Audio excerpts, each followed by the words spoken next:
ओम Arham. MA पूर्वार्ध, विषय जैन विद्या एवं तुलनात्मक धर्म तथा दर्शन, द्वितीय पत्र जैन तत्व मीमांसा और आचार मीमांसा। तत्व मीमांसा के अंतर्गत आज हम जिस विषय पर चर्चा करने जा रहे हैं वो है पुद्गलास्तिकाय, जिसे मैटर कहते हैं। हमारी 5वीं इकाई का पहला हिस्सा, पहला भाग, हमारी चर्चा के उद्देश्य रहेंगे कि हम ये जानें पुद्गल किसे कहते हैं, पुद्गल के लक्षण क्या हैं, पुद्गल के प्रकार कितने हैं, पुद्गल की कितनी अवस्थाएं बताई गई हैं, पुद्गल को भारतीय दर्शन में और पाश्चात्य दर्शन में किस रूप में समझाया गया है। सबसे पहले परिभाषा, पुद्गल किसे कहते हैं। दो तरह से इसकी परिभाषा दी जा सकती है। एक परिभाषा जिसे हम व्युत्पत्ति लभ्य परिभाषा कहते हैं, जिसे एटिमोलॉजिकल डेफिनेशन कहा जाता है, और दूसरी परिभाषा जिसे हम गुणात्मक परिभाषा कहते हैं। तो पहले देखिए, आप गुणात्मक परिभाषा दी गई है, स्पर्श रस गंध वर्णवान पुद्गलः। पुद्गल उसे कहते हैं जिसमें स्पर्श है, रस है, गंध है, वर्ण है, ये जिसमें पाए जाते हैं उसे ही पुद्गल कहा जाता है। और व्युत्पत्ति लभ्य परिभाषा देते हुए कहा गया कि पुद्गल ये शब्द दो शब्दों से बना है, पुद और गल। तो जिसमें पूर्ण गलन धर्म होता है, इसमें जिसमें मिलने का बिखरने का धर्म होता है, गुण होता है, उसे पुद्गल कहा जाता है। तो पूर्ण गलन धर्मत्वात् इति पुद्गलः। इन दो परिभाषाओं के आधार पर हम पुद्गल के स्वरूप की चर्चा करेंगे। गुणात्मक परिभाषा देते हुए कहा गया कि जिसमें स्पर्श रस गंध वर्ण होते हैं उसे पुद्गल कहा जाता है। वर्ण के 5 प्रकार बताए गए जैन दर्शन में। वर्ण के साथ साथ गंध के भी 2 प्रकार बताए गए, स्पर्श के 8 प्रकार बताए गए और रस के 5 प्रकार बताए गए। तो वर्ण गंध रस स्पर्श के इन प्रकारों को भी ध्यान में लिया जाए। देखिए, आप जहाँ रस की बात आती है, तिक्त कटु कषाय अम्ल मधुर, ये 5 प्रकार के रस बताए गए। जहाँ स्पर्श की बात आती है, शीत उष्ण स्निग्ध रुक्ष कर्कश मृदु गुरु लघु, और गंध की जहाँ बात आती है, सुगंध और दुर्गंध, और वर्ण की कृष्ण नील रक्त पित्त और श्वेत। इस प्रकार से 5 प्रकार के कलर, 2 प्रकार की स्मेल, 8 प्रकार के स्पर्श और 5 प्रकार के रस बताए गए। पुद्गलास्तिकाय का स्वरूप हम इन 5 दृष्टियों से समझ सकते हैं। जैसे अन्य द्रव्यों के बारे में हमने जाना, द्रव्य की दृष्टि से पुद्गलास्तिकाय अनंत द्रव्य की गिनती में आता है। अनंत द्रव्य कहते हैं, अनंत पुद्गल है। क्षेत्र की दृष्टि से पूरा लोकाकाश पुद्गलों से भरा हुआ है। अलोक में पुद्गल नहीं है तो लोक उसका क्षेत्र बन जाएगा। और काल की दृष्टि से पुद्गल शाश्वत है। पुद्गल थे, हैं और रहेंगे, हमेशा थे, हमेशा हैं, हमेशा रहेंगे। और भाव की दृष्टि से देखा जाए, पुद्गल ही एक ऐसा द्रव्य है जिसे हम रूपी द्रव्य कहते हैं। और रूपी कहने का तात्पर्य भी यही है कि उसमें वर्ण गंध रस स्पर्श होते हैं। तो पुद्गल एक रूपी द्रव्य। अन्यथा 5 जो अजीव के हमने प्रकार बताए, उनमें 4 प्रकार के अजीव अरूपी हैं, रूपी नहीं है। चाहे वो धर्मास्तिकाय हो, अधर्मास्तिकाय हो, आकाशास्तिकाय हो या काल हो। मात्र एक पुद्गलास्तिकाय है जो रूपी है। और जीवास्तिकाय की चर्चा भी हम कर चुके हैं और वो भी अरूपी है। सिर्फ एक ही द्रव्य है जो रूपी है। और गुण की दृष्टि से इसका मूल गुण है गलन मिलन धर्म होना, यानी मिलना बिखरना पुद्गल का धर्म है, पुद्गल का गुण है। पुद्गल के प्रकार, अलग अलग अपेक्षाओं से पुद्गल के अलग अलग रूप में प्रकार किए गए हैं। एक प्रकार तो पुद्गल स्वयं है ही, पुद्गल का एक प्रकार पुद्गल के रूप में ही कहा जाता है। और 2 प्रकार, जब हम पुद्गल के 2 प्रकारों की चर्चा करते हैं तो वहाँ छोटे से छोटा प्रकार परमाणु और उसका बड़ा रूप स्कंद, तो ये 2 प्रकार बन जाते हैं, परमाणु और स्कंद। मूल रूप से इनके ये 4 प्रकारों की चर्चा की जाती है, स्कंद, देश, प्रदेश और परमाणु। स्कंद जिसे हम एग्रीगेशन ऑफ पार्टिकल्स कहते हैं, यानी परमाणुओं का जो संयोग बनकर के जो बड़े रूप में हमारे सामने आता है, ग्रॉस फॉर्म में। कुछ स्कंद ऐसे होते हैं जो हमें दिखाई नहीं भी देते हैं, वो असंख्य प्रदेशी स्कंद भी होते हैं लेकिन हमें दिखाई नहीं देते हैं। जो स्कंद हमें दिखाई देते हैं, हम सिर्फ उतने ही स्कंदों को जानते हैं, लेकिन ऐसे अनेक स्कंद हैं जो हमको दिखाई नहीं देते। तो बहुत सारे परमाणुओं से मिलकर के स्कंद बनता है। 2 परमाणुओं से मिलकर के बना तो उसे द्विप्रदेशी स्कंद कहते हैं। 3 परमाणुओं से मिलकर के बना उसे त्रिप्रदेशी कहते हैं। वैसे ही असंख्य परमाणुओं से मिला तो उसे असंख्य प्रदेशी स्कंद कहते हैं, और अनंत परमाणुओं से मिला तो उसे अनंत प्रदेशी स्कंद कहते हैं। स्कंद के भी बहुत सारे प्रकार होते हैं। तो स्कंद जो है वो परमाणुओं के संयोग को कहा जाता है। चित्र के माध्यम से आप देख सकते हैं, देश और प्रदेश को समझना थोड़ा आसान होगा अगर चित्र की ओर दृष्टिपात करेंगे तो। देश इमेजिनरी पार्ट ऑफ एग्रीगेशन, स्कंद का जो काल्पनिक भाग है वो भाग थोड़ा छोटा बड़ा कुछ भी हो सकता है, कल्पना से जो उसके हिस्से किए जाते हैं, जो एक स्कंद का जो अंश होता है उसे देश कहा जाता है, काल्पनिक अंश जो होता है उसे देश कहा जाता है। प्रदेश स्कंद की सबसे छोटी इकाई है, सबसे छोटी, जिससे छोटा और कुछ नहीं हो सकता, तो जो सबसे छोटा पॉइंट है उसे प्रदेश कहा जाता है, लेकिन वो स्कंद के साथ जुड़ा हुआ है। आप देखिए लास्ट में एक डॉट दिखाई दे रहा है परमाणु के अंतर्गत, तो ये स्कंद का सबसे छोटा हिस्सा स्कंद से जुड़ा हुआ है तो वो प्रदेश है, स्कंद से अलग है तो वो परमाणु है। प्रदेश भी सबसे छोटी इकाई कही जा सकती है, अविभाज्य है वह भी, लेकिन वो स्कंद के साथ जुड़ी हुई है। परमाणु स्कंद से अलग है, अपना अलग अस्तित्व रखता है और वो भी अविभाज्य है। तो परमाणु को हम एटम के नाम से कहते हैं। परमाणु स्वतंत्र इकाई है और अविभाज्य इकाई है। स्कंद से अलग हुई तो वो परमाणु, स्कंद के साथ जुड़ी हुई है तो वो प्रदेश कहलाती है। सप्रदेशित्व और अप्रदेशित्व पुद्गल का अलग अलग अपेक्षाओं से देखना होगा। फिर से 4 दृष्टियां हमारे सामने हैं, द्रव्य, क्षेत्र, काल और भाव।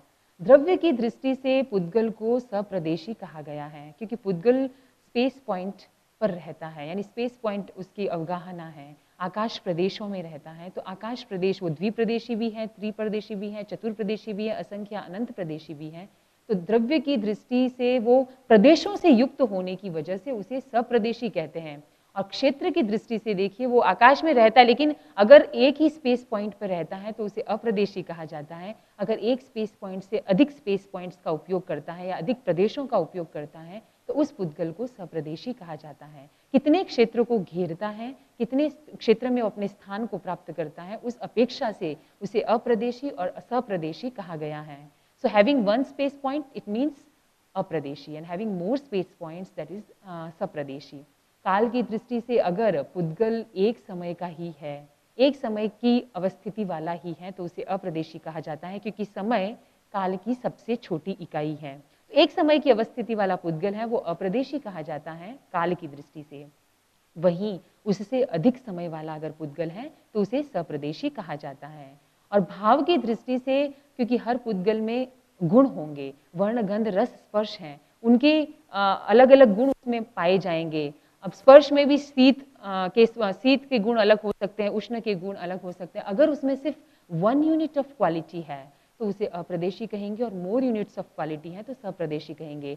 एक गुण काला भी हो सकता है, वो अनंत गुण काला भी हो सकता है। अगर एक गुण काला ही है तो वो अप्रदेशी है, और अनंत गुण या असंख्य गुण काला है तो उसे सप्रदेशी कहा जाएगा। तो गुण की अपेक्षा से उसे अप्रदेशी और सप्रदेशी इस रूप में समझना चाहिए। 4 प्रकारों के बाद में पुद्गल के 8 प्रकारों का वर्णन आता है, जिसे जैन दर्शन में वर्गणा कहते हैं। वर्गणा का सामान्य अर्थ होता है समूह। पुद्गलों का जो समूह हो गया या एक जातीय पुद्गल का जो समूह बनता है उसे वर्गणा कहा जाता है। 8 प्रकार की वर्गणाओं का उल्लेख हमें मिलता है। औदारिक वर्गणा, व्यक्रिय वर्गणा, आहारक वर्गणा, तेजस वर्गणा, कार्मण वर्गणा, श्वासोश्वास, भाषा और मन वर्गणा। अब ये सारे पुद्गल लोक में व्याप्त हैं। अब जो पुद्गल जिन कार्यों में उपयोगी बनता है उसके आधार पर उस पुद्गल को वो वर्गणा कहा जाता है। फॉर एग्जाम्पल, ऐसे पुद्गल हैं जो हमारे औदारिक शरीर के निर्माण में उपयोगी बनते हैं। तो ऐसे औदारिक शरीर के निर्माण में उपयोगी बनने वाले पुद्गलों को औदारिक वर्गणा कहा जाता है। वहीं व्यक्रिय शरीर के निर्माण में उपयोगी बनने वाले पुद्गलों को व्यक्रिय वर्गणा कहा जाता है। आहारक जो एक प्रकार की लब्धि है और चतुर्दश पूर्वधारी इस लब्धि का उपयोग करते हैं। जब उन्हें कोई जिज्ञासा उनके सामने प्रस्तुत की जाती है, समाधान की प्राप्ति करनी होती है, वो अपने शरीर से एक पुतला निकालते हैं और केवली भगवान यानी सर्वज्ञ भगवान तक भेजते हैं। जिज्ञासा का समाधान प्राप्त करके वो पुतला पुनः उनमें प्रविष्ट हो जाता है। लेकिन वो आहारक शरीर भी पुद्गलों का ही निर्माण है, पुद्गलों की ही परिणति है। तो आहारक शरीर को बनाने में जिन पुद्गलों का निर्माण, जिन पुद्गलों का उपयोग किया जाता है वो आहारक वर्गणा है। हमारे अंदर तेजस और कार्मण ये 2 सूक्ष्म शरीर विद्यमान हैं। मृत्यु के पश्चात भी, अर्थात शरीर के औदारिक शरीर के समाप्त होने के बाद में भी ये दोनों शरीर आत्मा के साथ रहते हैं। तो तेजस शरीर के निर्माण में या तेजस शरीर जिन पुद्गलों से बना है वो तेजस तेजस वर्गणा वो पुद्गल तेजस वर्गणा कहलाते हैं, और कर्म पुद्गल लोक में व्याप्त हैं। कुछ ऐसे पुद्गल वर्गणाएं हैं जिनमें कर्म बनने की योग्यताएं हैं। कुछ भी कार्य किया जाता है तो हम कर्म पुद्गलों को आकृष्ट करते हैं। तो कुछ पुद्गल ऐसे हैं जो कर्म बन सकते हैं, कर्म उन्हें कार्मिक वर्गणा कहा जाता है या कर्म वर्गणा कहा जाता है। श्वासोश्वास में उपयोगी होने वाले पुद्गलों को श्वासोश्वास वर्गणा कहा जाता है। वहीं जब भाषा का प्रयोग किया जाता है तब भी पुद्गल को ग्रहण किया जाता है। तो that matter which is used for speaking is called भाषा वर्गणा। The same way that matter which is used for thinking, अगर हम कुछ चिंतन भी करते हैं, कुछ विचार भी करते हैं तो पुद्गलों को ग्रहण करते हैं। बाहर से पुद्गलों को ग्रहण किया तो चिंतन में जो पुद्गल वर्गणाएं उपयोगी होती है उन्हें मनोवर्गणा कहा जाता है, मन वर्गणा कहा जाता है। संक्षिप्त में ये समझें कि इस लोक में पुद्गल व्याप्त हैं, पूरे लोक में पुद्गल व्याप्त हैं। कुछ पुद्गल ऐसे हैं जिनमें औदारिक शरीर के निर्माण की योग्यता है, कुछ पुद्गल ऐसे हैं जो वैक्रिय शरीर बनाने में उपयोगी हो सकते हैं, कुछ आहारक, तेजस और कार्मण शरीर बनाने में उपयोगी हो सकते हैं। तो वही कुछ पुद्गल ऐसे हैं जो हमारी श्वासोश्वास, बोलने और सोचने की क्रिया में उपयोगी होते हैं। उस अपेक्षा से 8 प्रकार की वर्गणाएं की गई। पहली जो 4 प्रकार की वर्गणाएं हैं उनमें 8 प्रकार के स्पर्श होते हैं। शीत, उष्ण, स्निग्ध, रुक्ष आदि 8 प्रकार के स्पर्श उनमें पाए जाते हैं। जब हम कार्मण, भाषा और मन वर्गणा की बात करते हैं तो वहां पर सिर्फ 4 प्रकार के स्पर्श पाए जाते हैं। श्वासोश्वास वर्गणा ऐसी है, वो चतुस्पर्शी भी होती है, अष्टस्पर्शी भी होती है। और पहली जो 5 वर्गणाएं हैं उनसे शरीर का निर्माण होता है, जबकि पीछे की जो 3 वर्गणाएं हैं उनसे हमारी मूलभूत क्रियाएं होती हैं। पुद्गल का कार्य क्या है? The whole universe is filled with pudgala. पहले भी बताया मैंने, पूरा लोक पुद्गल से भरा हुआ है। हमारा जो भी कार्य हो रहा है पुद्गलों की सहायता से, पुद्गलों की अपेक्षा से, पुद्गलों के सहयोग से हो रहा है। और यहाँ तक कि हमारा जीव जो है, यानी शरीर अपने आप में पुद्गल है। जीव कहाँ रहता है? देह परिमाण बताया गया, देह में रहता है। तो जीव के साथ भी उस पुद्गल का योग है। Combination of soul and matter is the cause of world. ये संसार का कारण ही जीव और पुद्गल का संयोग है। अगर मात्र पुद्गल होता तो भी संसार नहीं होता, मात्र जीव होता तो भी संसार नहीं होता, क्योंकि वो जीव सिद्ध होता। पुद्गल ना होने का मतलब हुआ वो कर्म पुद्गलों से रहित होता, और कर्म पुद्गलों से रहित होने का मतलब ये हुआ कि वो जीव सिद्ध होता। सोल और मैटर, आत्मा और पुद्गल, ये दोनों ही शाश्वत है। एक अपेक्षा से देखा जाए तो कभी ऐसा समय नहीं होगा कि पुद्गल नहीं रहेंगे। पुद्गल थे, है और रहेंगे, तो इसे हम शाश्वत कह सकते हैं। और इनका जो संयोग है उसके बारे में, पुद्गल और आत्मा का संयोग कब से है ये कहना भी बहुत मुश्किल है। बताया गया जैन सिद्धांत दीपिका में, संयोगश्च अपश्चानुपूर्विक, कौन पहले कौन बाद में बताया नहीं जा सकता। बिल्कुल वैसे ही जैसे मुर्गी पहले या अंडा पहले, या बीज पहले या वृक्ष पहले, क्योंकि मुर्गी पहले तो वो अंडे के बिना आई कहाँ से, अंडा पहले तो वो मुर्गी के बिना आया कहाँ से। तो ये हमें समझना होगा कि इनका जो संबंध है बिल्कुल वैसा ही है जिसे अपश्चानुपूर्वी कहा जाता है। किसी को पहले किसी को बाद में नहीं कह सकते कि ये इससे पहले ये इससे बाद में है। पहले आत्मा थी, बाद में पुद्गल हुए, पहले पुद्गल थी, बाद में आत्मा हुए। इनका संयोग अनादिकाल से ऐसे ही चलता आ रहा है। अगर हम पुद्गल की बात करते हैं तो कर्म को भी साथ में लेना होगा। कर्म वर्गणा के अंतर्गत कुछ बताया, कर्म भी पुद्गल है। और ये जैन दर्शन की अपनी विशेषता है कि कर्म को पुद्गल के रूप में स्वीकार किया है। कर्म का सामान्य अर्थ कार्य के रूप में ले लिया जाता है, लेकिन यहाँ पे हमने कर्म को पौद्गलिक माना है। और कर्म और आत्मा का संबंध क्षीर नीरवत है, यानी कि दूध और पानी की तरह है। हमारी आत्मा कर्मों से दूध और पानी की तरह लिप्त है। पता ही नहीं चलता कि आत्मा कहाँ है, कर्म कहाँ है। वो इतना मिल चुकी है कि वो क्षीर नीरवत हो गई है। और कहा गया कि body is matter and the cause of body is कर्म। देखिए आप, कितना एक तर्क दिया गया कि बॉडी क्या है, शरीर क्या है, हमारा पुद्गल है। और शरीर का कारण क्या बना, हमने शरीर को क्यों धारण किया। अगर हमारे पास कर्म नहीं होते तो शरीर धारण करते ही नहीं, चाहे वो मनुष्य का हो चाहे तिर्यंच का हो, हम सिद्ध बन चुके होते अगर कर्म नहीं होते। तो कर्म है और उसी की वजह से हमने शरीर धारण किया है, और कर्म पुद्गल है जिसकी वजह से हमने शरीर को धारण किया है, तो वह भी पुद्गल ही कहलाएगा। So karma is also considered as matter. पुद्गल की अवस्थाओं को समझे, भिन्न भिन्न अवस्थाएं बताई गई हैं। अवस्था का अर्थ ये हुआ कि हम कुछ ऐसी स्थितियों को बता रहे हैं या कुछ ऐसी स्टेजेस को बता रहे हैं जिसको देख करके लगेगा हाँ ये पुद्गल की परिणति है, ये पुद्गल की पहचान है, ये पुद्गल ही है। जैसे कि शब्द, शब्द क्या है? वो पुद्गलों के या परमाणुओं के संघात से, विघात से एक अलग-अलग प्रकार की ध्वनियाँ उत्पन्न होती है, उसे ही शब्द कहा जाता है। तो ये पुद्गल की अवस्था है, पुद्गल की परिणति है। जैन दर्शन में पुद्गल शब्द को पुद्गल की अवस्था के अंतर्गत स्वीकार किया गया और शब्द के तीन विभाग किए गए या 3 प्रकार बताए गए, जीव शब्द, अजीव शब्द और मिश्र शब्द। What is जीव शब्द? Then it is said sound produced by living beings.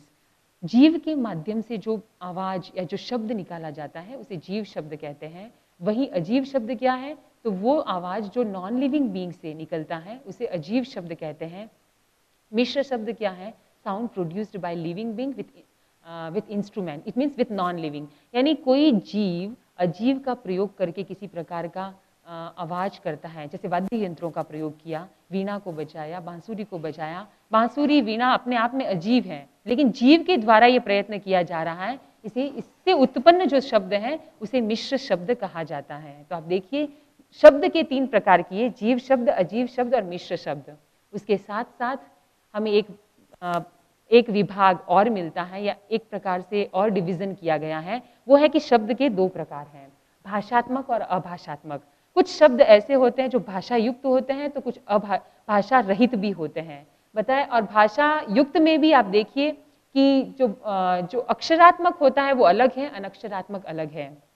भाषा भी 2 प्रकार की हो गई। ह्यूमन बीइंग्स यानी मनुष्य की जो भाषा है उसे अक्षरात्मक कहते हैं, वही पशुओं की जो भाषा है वो अनक्षरात्मक है। और अभाषात्मक जो पुद्गल जो आवाज़ बताई गई, जो शब्द बताया गया कि अभाषात्मक है, उसके भी 2 प्रकार किए गए। कुछ अभाषात्मक शब्द जो होते हैं वो नेचुरल होते हैं, जैसे बादलों की गड़गड़ाहट, और कुछ ऐसे होते हैं जो प्रयत्न जनित होते हैं। वही अगर हम किसी ये जो तत् वितत सुशीर घन इस तरह से आपके पुस्तक में कुछ भेद बताए गए हैं, यानी घंटा बजाना, ढोल बजाना, ये जो आवाज़ है वो प्रयत्न जनित है लेकिन अभाषात्मक है। पुद्गल की परिणति ही है बंध, ये पुद्गल की ही पहचान है। जहाँ पर संश्लेष हो सकता है वो पुद्गल ही है। पुद्गल में संश्लेष और विश्लेष दोनों ही संभव है। तो ये जो बंध होता है जिसे हम बॉन्डेज कहते हैं या एक तरह से संश्लेषण कहते हैं, वो भी 2 प्रकार का होता है, प्रायोगिक और वैशेषिक। प्रायोगिक का मतलब होता है थ्रू एफर्ट्स, प्रयत्न जनित, और वैशेषिक का मतलब होता है सहज रूप में जो होता है। तो प्रायोगिक जो हो रहा है, जैसे दो कपड़े हैं, 2 कपड़ों को जोड़ा तो बंद हो गया, 2 कपड़ों को स्टिच किया, स्टिच करने का मतलब 2 कपड़े जुड़ गए, तो जुड़ने का मतलब है कि वो बंध गए, बंधन हो गया उनमें। पर ये जो जुड़ाव प्रयत्न जनित होता है, जो बंधन प्रयत्न जनित होता है, वो विथ बिगिनिंग एंड एंड होता है। इसका मतलब सादी और शांत होता है, उसे वापस अलग भी किया जा सकता है। वैसे ही दूसरा प्रकार है वैश्रसिक। वैश्रसिक है कि जैसे नेचुरल बॉन्डेज, आकाश में अलग अलग बादल हैं, वो बादल आपस में आकर के कभी जुड़ जाते हैं, कभी बिखर जाते हैं। रेनबो जिसे हम इंद्रधनुष कहते हैं, कैसे जुड़ा हुआ सा लगता है। तो ये नेचुरल जो बॉन्डेज होता है उसमें दोनों ही प्रकार हैं, वो सादी शांत भी होते हैं और अनादि अनंत भी होते हैं। ये जो क्लाउड्स का बंधना या रेनबो का होना ये सादी शांत है, वहीं पर धर्मास्तिका का जो बंध है वो अनादि अनंत है। तो हम बंध के भी इन प्रकारों को समझ सकते हैं। भेद के भी 2 प्रकार बताए गए, वो भी पुद्गल की ही परिणति है। जो पुद्गल है उसी का भेद संभव है। प्रायोगिक भेद होने का अर्थ है कि उत्कर, चूर्ण, खंड, प्रतर अलग अलग रूप से भेद किए जाते हैं। आटे को पीसा, वो भी एक तरह का भेद है। गेहूं के टुकड़े हो गए, वो पीसा गया, चूर्ण कर दिया, खंड कर दिए, उसके प्रतर बना दी। जैसे कोई सूखी फली है, उस फली में से बीज का निकलना, वो भी उस फली से उस बीज का अलग होना हो गया।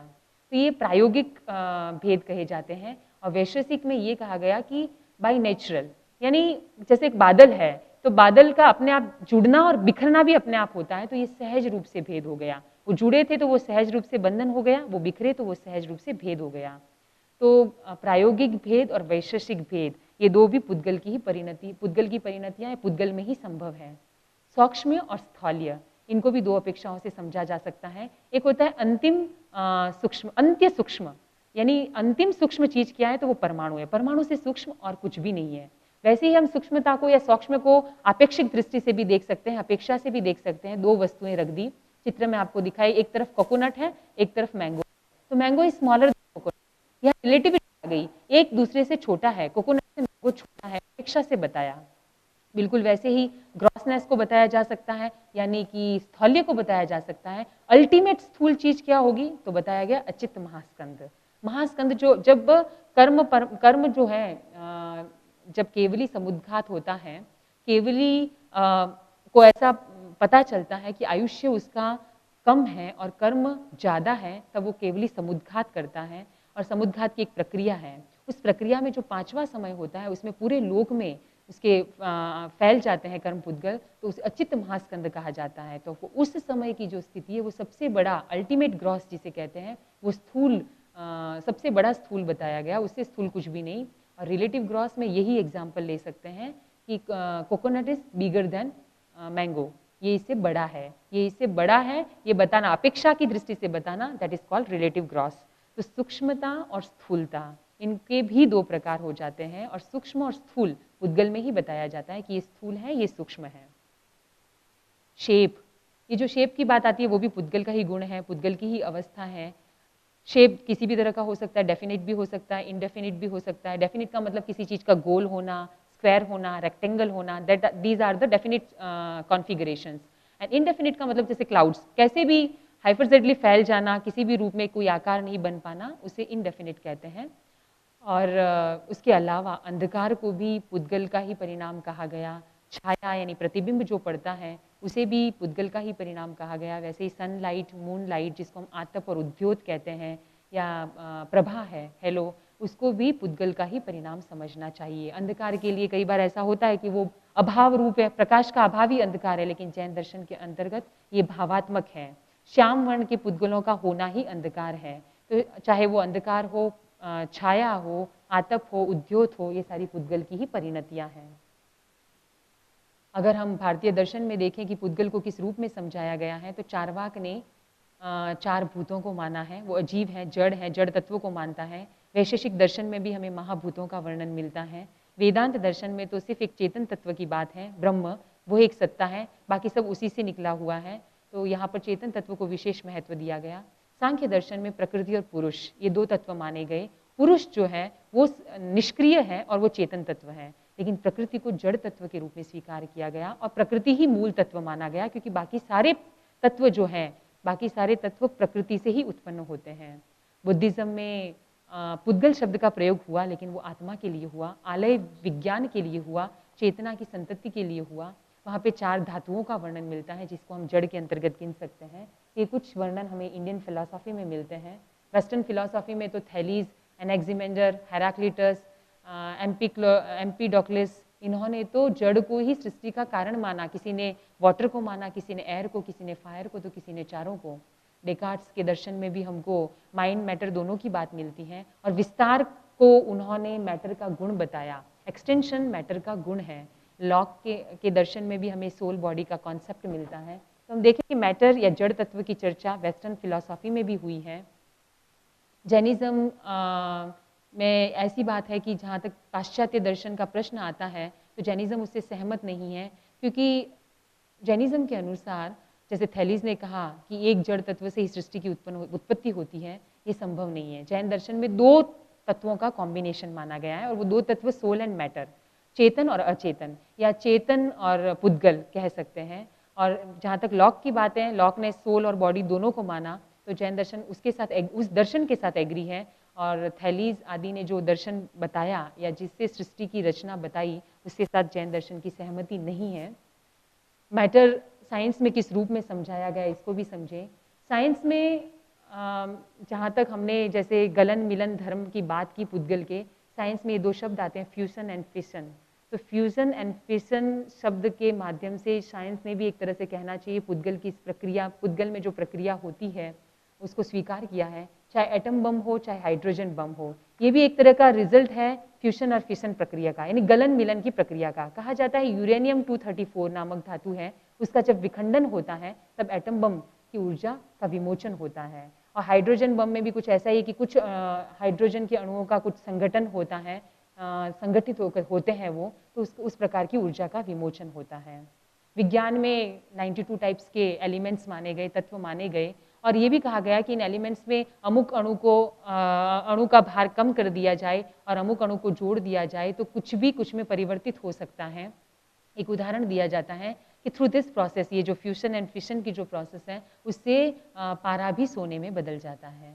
तो विज्ञान ने भी एक तरह से फ्यूशन फिशन की इस प्रक्रिया को स्वीकार किया है, गलन मिलन की इस प्रक्रिया को स्वीकार किया है। तो पुद्गल में ये प्रक्रिया होती है, इसे मानना चाहिए। तो संक्षिप्त में हमने जाना कि पुद्गल द्रव्य क्या है, उसकी गुणात्मक परिभाषा क्या है, उसका व्युत्पत्ति लभ्य अर्थ क्या है, और उसके साथ साथ जैन दर्शन पुद्गल को किस रूप में स्वीकार करता है, पाश्चात्य दर्शन से जैन दर्शन कहाँ सहमत नहीं है, भारतीय दर्शन में पुद्गल का स्वरूप क्या है, और विज्ञान पुद्गल को किस रूप में बताता है।